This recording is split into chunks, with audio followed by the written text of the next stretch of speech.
Hey,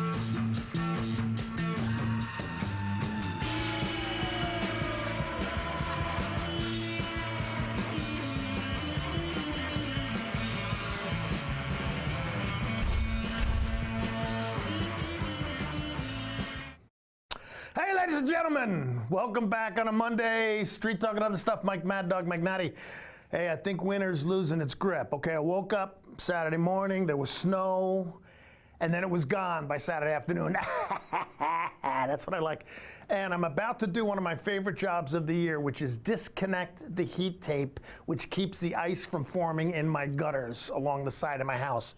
I swear, I don't like getting up on a ladder to do that, but that's one of my favorite jobs of the year. That and taking off the snow tires. That time is coming. But hey, nice to be here with you today. Just got a couple of things, and I got a good show today. This is an important one. But, you know, I do want to talk about, now one thing, you know, I'm on Facebook a lot. I can't help it. I once had to say, hey, I'm posting and I can't stop. Help me. But one thing about both liberals and conservatives on Facebook, they use statistics the way a drunk uses a lamp pole for support rather than illumination. And somebody was praising, what's his name? Now, this is a couple weeks away, but that Justin Timberlake guy who did the halftime show at the Super Bowl. You know, Justin, kind of, I have to say that he has Van Gogh's ear for music. That's my opinion anyway. And I want to say a couple nice things about Donald Trump. Okay, and I have been jumping on Trump and Hillary, you know I do that. And I thought this week I would say a couple nice things about Donald Trump. And I'm going to use some things that William Faulkner said to compliment his contemporary Ernest Hemingway when he said that, and I say this in regards to President Trump, he has all the virtues I dislike and none of the vices I admire. And one other thing I'd like to say to compliment President Trump, he's never been known to use a word that would send someone to look it up in the dictionary. All right, like I say, I'm crediting William Faulkner for those, but hey, I got a good show for you today. This is an important one. Got a good guest, but hey, stick around. Street Talk and other stuff. Mike Mad Dog Magnati will be right back.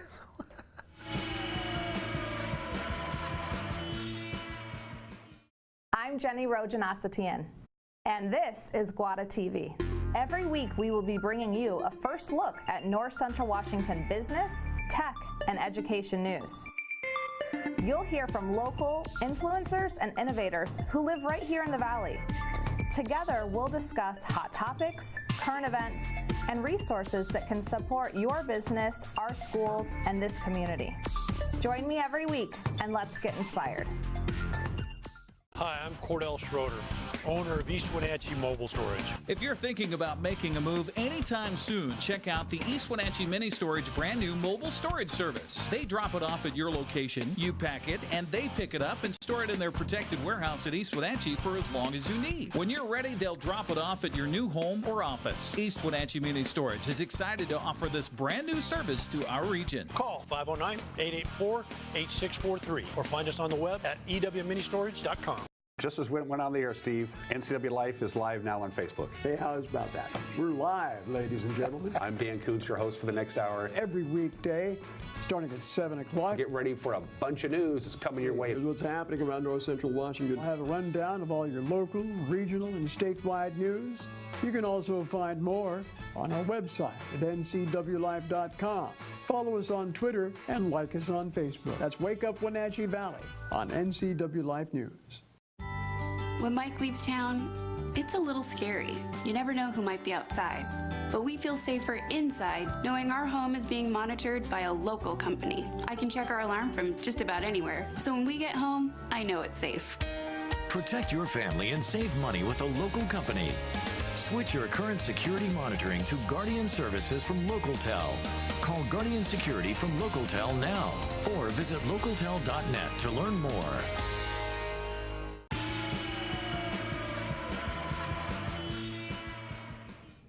Hey, ladies and gentlemen, we are back, and I am proud to have Miss Jessica Johnson here with me today. Jessica, nice to have you. Now, this is Jessica's second time, but Jessica is the executive director of our local Sexual Assault and Domestic Violence Crisis Center, SAGE, which stands for Support, Advocacy, growth, and empowerment. Have I got it? Safety. Safety, okay. You were close.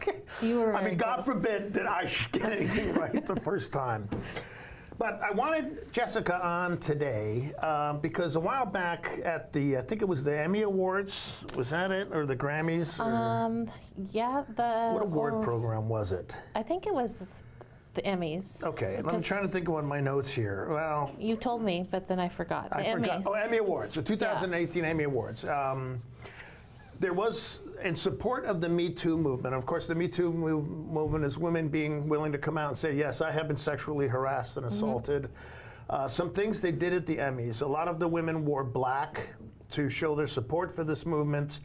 And Oprah Winfrey made a speech, which many people commented on, about this particular movement. But one of the criticisms of this show and this this movement that came up that I saw on social media and also have heard in times past over the years is that how can women complain about sexually harassed or assaulted when they dress so provocatively? Okay, and that's why I wanted to have Jessica on today to address this particular topic. So I'm going to put you on the spot. Of course. But of course, you know, talk about Sage a little bit too, and tell us a little bit about yourself. But let's talk about this idea that women invite some sort of sexual assault or harassment because they may appear to be, in some people's minds, provocatively dressed. So. Well, I personally feel that that's ridiculous because that's the only crime. We were talking about this before. It's really the only crime that we ask people what were they wearing, right, how much they had to drink, and why they were there. I mean, sexual assault is the only crime where they ask those kind of questions. Exactly, is what you're saying, right? exactly, and really nobody deserves to have anybody touch them without their permission. No, very true. So, right. so to have somebody say that because she was wearing a low-cut shirt, or because she was wearing a mini skirt, or because she had tight clothes on, it doesn't matter what she's wearing. It really doesn't. You shouldn't be doing that. Nobody should be touching that person if they don't invite you to touch them. Right, and well, what about the idea that if you are sexually stimulated, it somehow allows a man to express himself in a way that is considered harassing or even go to the point where it's an assault? You know, what about that? And I agree, it's a ridiculous, crazy idea. Right. I mean, let's be honest here. Right. Good grief.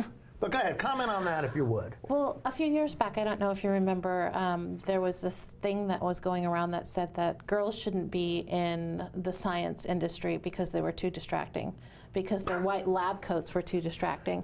Oh, so, wow. Yeah. I mean, so... You know, I can certainly understand that. A white lab coat, it'd be still my heart. I know, exactly. But nobody ever says that about a guy. I mean, no. nobody ever says, well, your white lab coat distracted me from being able to learn or being able to do that. I think we need to take a look at who we're putting the responsibility on. Sure. I mean, the responsibility really should be on the person who is... We're just trying to live our lives. I mean, we are just trying to be productive members of society. Right. When you say we, you're talking about women, women, correct? right. And there are some men, too, that, you know, have had harassment issues happen to them. So I don't want to say it only happens to women. Just most of the time that women report those things more than men. Well, okay, let's comment on that, what you're saying. The vast majority of sexual harassment and sexual assault occurs by men towards women. That's correct. And you're right. I mean, there are some exceptions to that rule, but that's, frankly, that's not what we're talking about right now. No. Okay, that's a whole different topic, which we may or may not ever cover sometimes. Right. But we're talking about this issue about women being sexually harassed and assaulted and people blaming them because of how they dress. And that, again, I will say it, is ridiculous. It's absurd. I think that you should be able to control your urges. I mean, like, I think as a woman, I'm expected to control my thoughts and my urges, and I think men should be held to the same standard. No, very it's much just so, yeah. my opinion. But I think it's a good point. I mean, if I find somebody attractive, that doesn't give me the right to go and assault them because they're wearing a shirt that I like or don't like, or I find attractive on them. We don't expect the same standard for men, I feel like. And I don't want to put Sage in a light that says, oh, well, she's just a man-hater, you know, that they just hate men there. Well, no, I mean, you're married, right? I'm married, yes. You have a man you like. Yes, I do have a man I like. I have lots. I don't think she hates me. No, She's I don't always hate been you. very nice to me. But I want to make sure that's out there, because sometimes, Sage, you know, we see a lot of women, but we do see men who come through the door too. I do know that. I know that you do. And it's important for people to know that is the case. But I think we should hold everybody to the same standard. If you're going to tell me that I need to dress conservatively so that I don't invoke that kind of response from a man or another woman or from whomever, then I think that's silly, because they're just clothes. I teach classes at Sage to train volunteers, and one of the things I say is that if I'm naked on the street, passed out, which God, I hope never happens, but nobody deserves that. Try to avoid that. I'm going to try. avoid that. I'm going to try. But that doesn't give anybody the right to assault me, no, ever. Not at all. Not at all. I'd hope somebody would put a blanket on me, move me out of harm's way, and call the people that I needed help from, but that doesn't give anybody the right to assault me. Yeah. It's the same thing. If I'm wearing clothes, that doesn't give anybody the right to assault me then, just because of what I'm wearing. And what is it that someone's going to determine that they find sexually provocative is how a person dresses, okay? Right, and that's a personal opinion. Yeah, very much so. What one person might perceive as sexually provocative, the other person might think, oh, yeah, well. Well, you know, I mean, go ahead, tell the story. It's a friend of mine, a gal once told me this, says, yeah, what is it with men? I can't understand it. I was dressed up, we went out on a date, and I was dressed up real nice and everything. And my husband just was totally uninterested. But the next night I'm wearing sweatshirt and sweatpants, and he just, you know, was very, let me put it this, was very attracted to me. Right. Who's to say? Yeah, exactly. Okay. What floats whose boat, I guess. Yeah, and it's not necessarily, you know, okay, men are visually stimulated. We can't get away from it. I mean, that's just in our genes. It's in our glands. That's how we are. But as you say, it doesn't excuse improper behavior. Right. Okay? It's the same thing that you would expect from your child. I mean, you wouldn't let your child get away with something, hopefully, that they shouldn't be doing, just because they're a boy or a girl child. If it's unsafe for them to be darting out into the street, you wouldn't let them dart out into the street. You would correct them. I feel the same way. It shouldn't be, this shouldn't be because somebody's wearing tight pants or a mini skirt or a low-cut shirt. Right. That shouldn't be the reason why that person deserves to be assaulted, or she's asking for it, or whatever the excuse is there shouldn't be an excuse about that. And I want to mention now, I talked about this on Facebook. I mentioned that you were coming on. And a friend of mine posted a site that is an exhibit that a woman put up to show what women were wearing when they had been sexually assaulted. Go to my Facebook page, Mike Mad Dog Magnotti. It will be the second post down, and you'll see this post that somebody placed on there. There's a website that goes to this, and you'll look and you'll see these clothes, you know, nothing much different than from what either you or I are wearing right now. Okay. It could be anything. Yeah, and it just, you know, regular pants and a top or a shirt. Well, women wear tops, men wear shirts. Right. There's an argument I have with my wife all the time. She says, "What's that top you're wearing?" I said, "I'm not wearing a top. I'm wearing a shirt." So, but if you just look at the site, you'll see that there's nothing provocative about this kind of clothing at all. And you had a comment, but go ahead. I was going to say that you would be surprised if you would go to the site and to look and to see what kind of clothes are there. I mean, like you were talking about your friend that said sweatpants and sweatshirt. Yeah, those are there. Jeans and a t-shirt. Nice dresses. Nothing low cut. I mean, there are things probably that might be there that some people might find provocative, but we're talking about normal everyday clothes. Exactly. So how, as a person, are you supposed to decide what to get up and wear in the morning and base it on whether or not you feel like you may or may not be assaulted? I think that that's a silly thing that is expected of anyone. Sure. But especially women. You know, and as a former sex crimes investigator, I mean, I'm proud to say that's not a question I ever asked. What were you wearing? Thank you. And I never asked why did this happen or what did you do? I mean, I had, read a lot of good books and had a lot of good indirect instructors in this area. But I did have to collect clothing.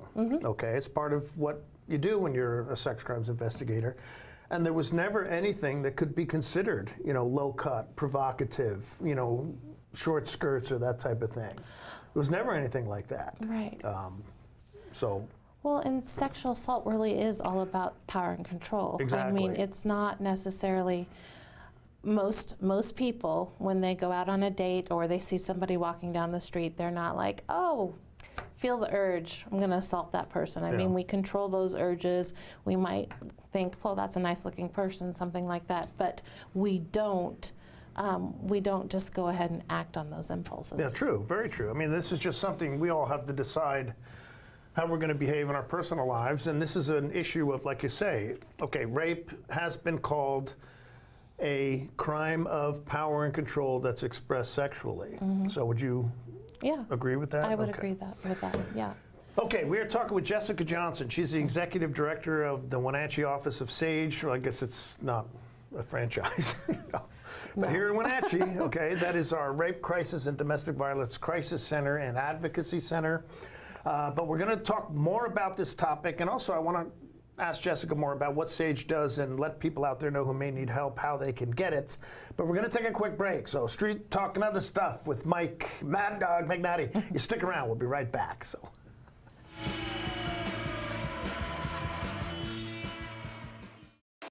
Thursday night, hockey night on the NCW Life Channel. It all begins at 7 o'clock with a Call of the Wild and Clarkie's Corner. Then it's non-stop hockey action with a voice of the Wild, Arch Ecker. Join us as the Wild battle the rest of the BCHL. Thursday night is hockey night on the NCW Life Channel. I'm Dr. Ron Singleton. See how Ideal Protein can help you. I started Ideal Protein about 10 months ago. I'm down 123 pounds and a little over 50 inches. Using Ideal Protein, I've lost 37 pounds in just 10 weeks. I lost over 52 pounds in 4.5 months on Ideal Protein. This has been a wonderful journey. The food is great, and it's a very easy program to follow. This medically designed program has repeatable, safe, and effective results. Call us today to schedule your weight loss consultation. This is TV. This is TV Set Free.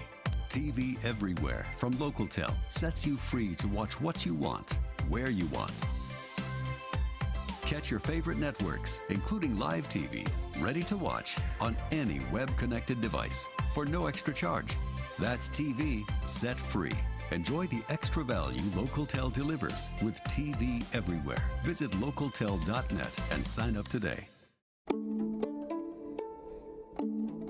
Hi, I'm Eric Granstrom, your host for Let's Learn here on the NCW Life Channel. On this program, we take a little extra time to dive into various subjects to learn more about them, whether it's taxes, investing, death or dying, or anything else for that matter. We'll learn more about it right here. It's Let's Learn on the NCW Life Channel. Come on, let's learn together.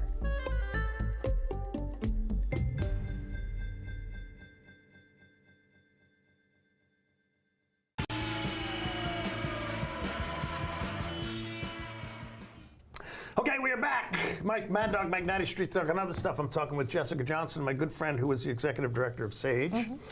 And I want to talk about the prevalence of this type of thing. And before I ask Jessica to comment on that, go to YouTube, okay, and search sexual harassment in New York or something like that. There's a number of videos of a young woman who, for a number of hours, walks through New York City, and she's being anonymously taped. Well, not anonymously, but surreptitiously taped.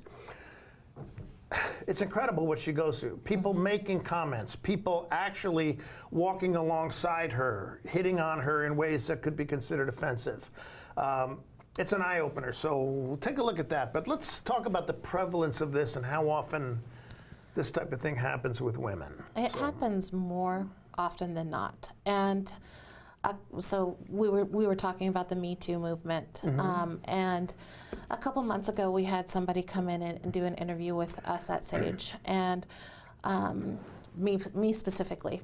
But it was right around the time that the Me Too movement was really gaining some momentum. Right. And so everybody on their whiteboards or on their doors had Me Too written on it, that they felt like they could disclose that. This is at your office? At my office. Okay. And so I had this sign, and it says Me Too on it, and you can't see it, but there's a lot of notes written on it that have nothing to do with Me Too on it. But because I took it off, and I thought I should just really throw this away, but it was sitting on my desk. And so every time the phone rings, you reach for a piece of paper, and so here I am writing on my sign. Sure. But I kept it for a reason, because it has happened. It happens here in Wenatchee quite a bit. It happens everywhere quite a bit, but people think about the comments that they make, and they think about it being just a comment. It just shouldn't be, it's not a big deal. It was a compliment, really, but maybe it's not a compliment. Maybe people just don't feel comfortable to tell you it's not a compliment because they're afraid that it might invite more. But we see people all the time who come in and say, you know, it's happened to me. We see people who have, you know, not only the sexual assault, the rape, we see that.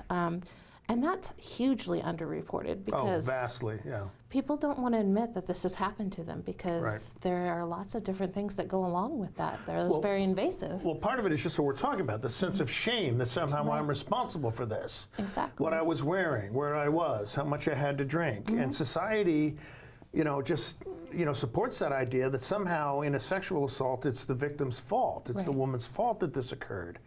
When in reality, it's ridiculous. It's ridiculous. The whole idea that what you're wearing or where you've been, it's just absurd to place the blame for something like this on the victim for any reason. For any reason. And, you know, we talk about we do a really good job about talking about stranger danger with our kids. Right, but really what we need to be talking about is who do you know and what Uncle kind, Bob, you know, what kind of mom's dangers boyfriend. They could present. That's true. And it's not just with kids though, it's with adults too. Exactly. We do see people who come in and they've been assaulted by strangers, but more prevalent are the people that they know. We were doing a domestic violence conference here in Wenatchee back when I was a cop, and we had a dinner meeting. There was probably about 150 people there, all connected with the law, criminal justice system.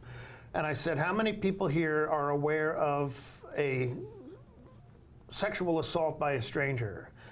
And I think one person raised their hand. And then I asked the other question, how many people are aware either happening to you or somebody else or by somebody that they know? And most people's hands went up. And see, this is the thing. We warn kids about stranger danger, but that's not where the danger is. The danger is people in relationships. And I don't know if that's because people think because I know you, then that makes it okay for me to hurt you, which is a really kind of messed up idea to have, or if it's because it's a crime of opportunity. But at SAGE, we respond to the hospital or calls when there's been an assault. And probably I would say 80% of the time, if not more, if it gets reported, it's reported and it's somebody that they know. Sure. It's not that stranger. And that's something, you know, we're not going to go into the whole idea of grooming here, but a sexual contact involves people growing in a relationship to a certain degree, and that's how a sexual assault of a minor or, you know, from one adult to another occurs, is that some sense of trust is built up, there's a relationship there, but that also increases the sense of guilt and responsibility that the victim feels. Yeah, very much. You very know? much a shame. Like, what did I do to encourage this? Right. Why, you know, was I wearing something? Did I say something? Did I not say no?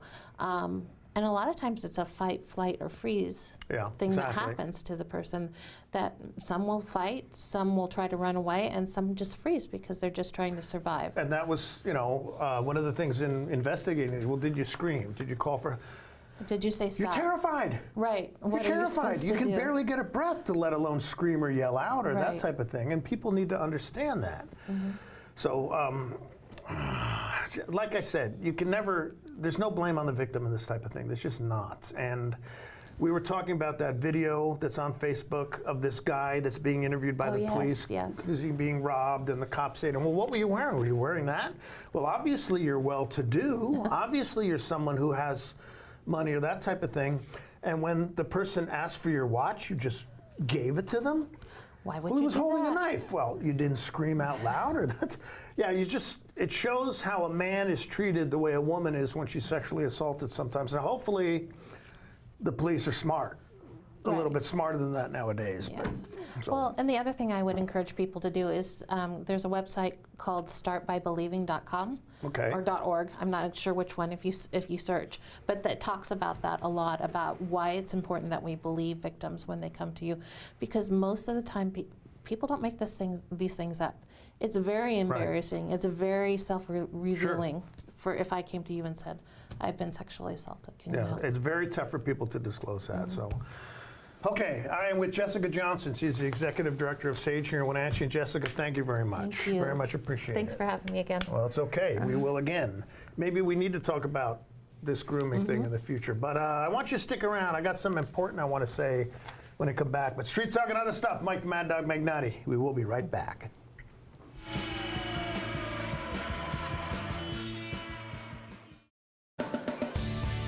If you are looking for dependable car service and repair, visit the good guys at Quick Lube and Tune. They've been keeping cars and trucks in the Wenatchee Valley running smooth for 35 years. Quick Lube and Tune is your hometown shop for a 10-minute oil change, complete tune-ups, alignments, brakes, mufflers, air conditioning service, and more. Get more life out of your vehicle by bringing it to the local guys you can trust at Quick Lube and Tune on South Wenatchee Avenue.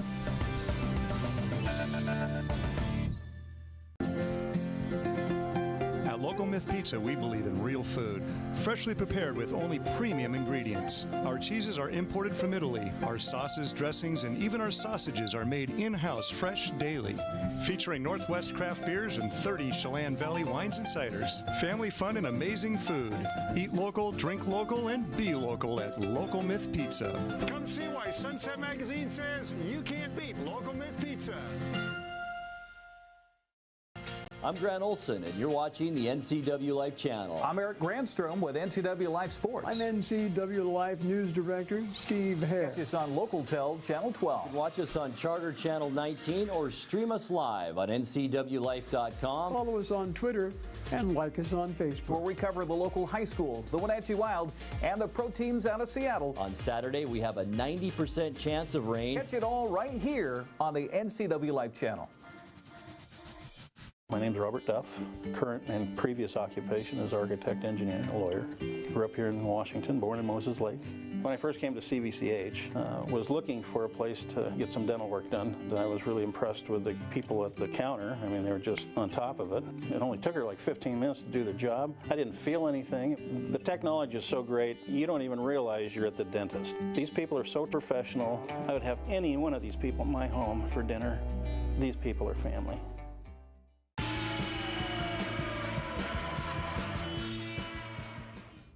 Okay, ladies and gentlemen, Mike Mad Dog Magnati, Street Talk and other stuff. Now look, I have been thinking about this school shooting thing for a long time. I haven't said anything on Facebook about it, I haven't said anything publicly, but I'm going to now.